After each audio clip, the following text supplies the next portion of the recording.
In the heart of a sleepy, picturesque town named Willow Creek lived a man named Ethan. To everyone who knew him, Ethan was the pillar of the community. He was a skilled carpenter whose hands built the very homes his neighbors lived in, a man with a ready smile and a kind word for all.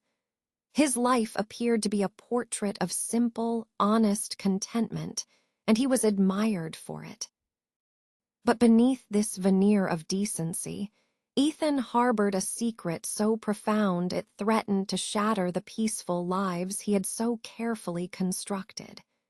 Ethan was a man living a double life, a husband to two different women, each completely unaware of the other's existence.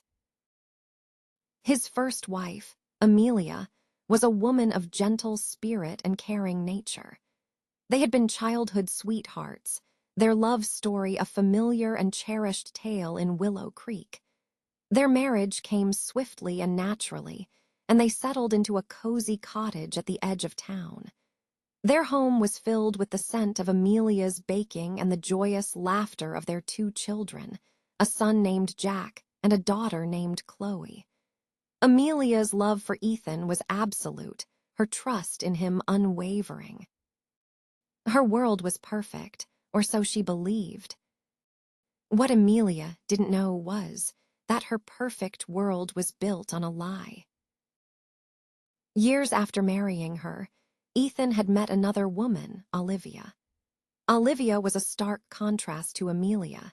She was fiercely independent, a passionate teacher at the local school whose sharp mind and strong will captivated Ethan. He had met her while doing repair work at the school, and a friendship born from shared lunches and long conversations soon blossomed into a deep, consuming love. Blinded by his feelings, Ethan married Olivia, carefully omitting the fact that he already had a wife and family. Olivia, who lived in a larger, more modern house on the other side of town, had no reason to suspect that the man she loved was anything but entirely hers. For years, Ethan masterfully balanced his two lives. He was a complex machine of schedules and excuses.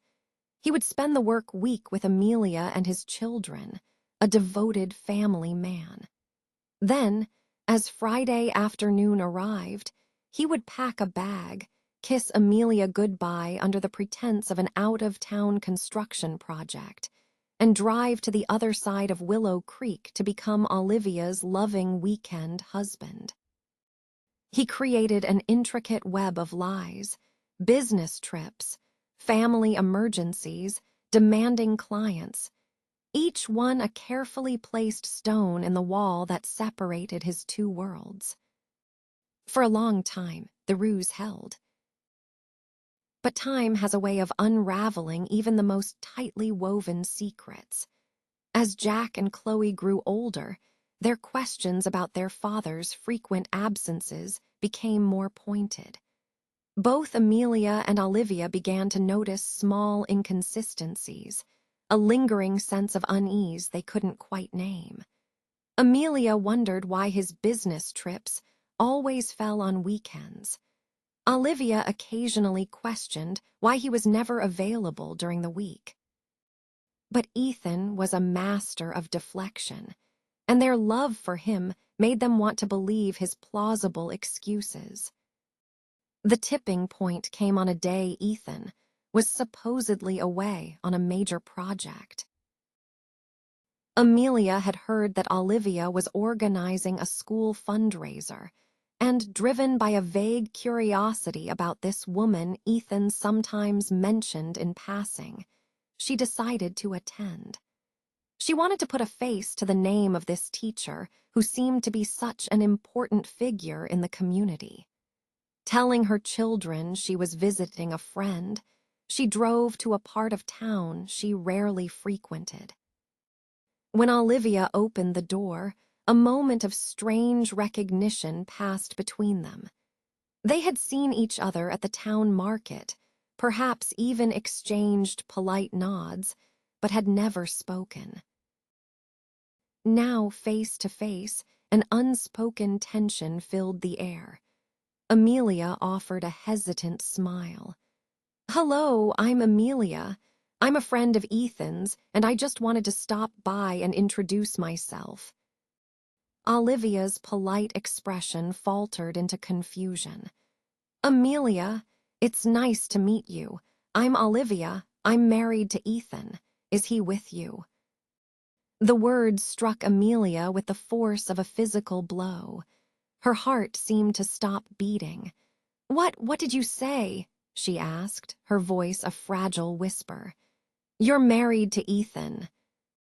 Olivia's brow furrowed in concern. "Yes, for several years now. Is something wrong?" The ground felt as if it was crumbling beneath Amelia's feet. The life she knew, the man she loved, it was all a lie. She fought to stay composed, but the shock was too great.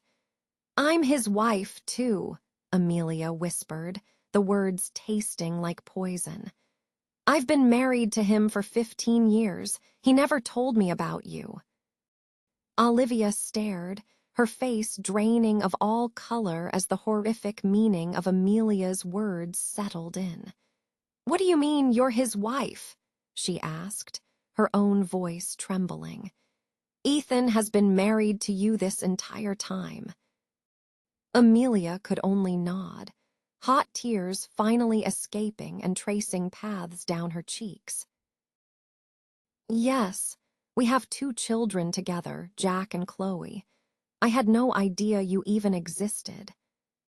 The 2 women stood in stunned silence, their separate worlds violently colliding in that doorway. The silence was heavy with the weight of years of deceit. Olivia, feeling her legs give way, sank into a nearby chair. "But he swore he was faithful to me. He never mentioned another family, another life." "I can't believe this," Amelia said, shaking her head in disbelief. "I gave him everything. I trusted him completely, and he lied to both of us." For hours, the 2 women talked. They pieced together the fragments of their lives with Ethan, laying them out like a shattered mosaic. They discovered they had been living as neighbors in the same small town for years, their paths crossing but never truly meeting. They had both loved the same man, and now they realized that love was a carefully crafted illusion. They shared their pain, their anger, and their profound sense of betrayal. Finally, a resolve hardened in Amelia's eyes.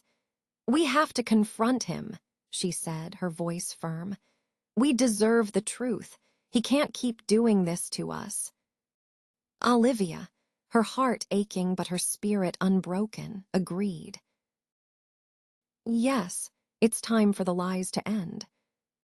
That evening, Ethan returned from his trip, whistling as he walked through the door, completely oblivious to the storm that awaited him.